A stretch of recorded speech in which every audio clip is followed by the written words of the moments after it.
Hello guys, today I'm going to show you how you can remove the notification software from your NOKIA G42.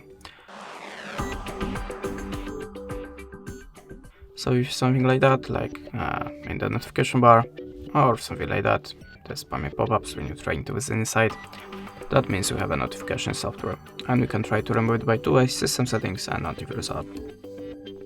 So now I'm gonna show you the first method. Open the settings, look for the apps and open it, and choose your apps. Now if you see something strange, the app that you have not installed by yourself, the app that you not recognize the name, just open it and click the install button. Tap OK. After that, go back to the app list. Now look for your web browser.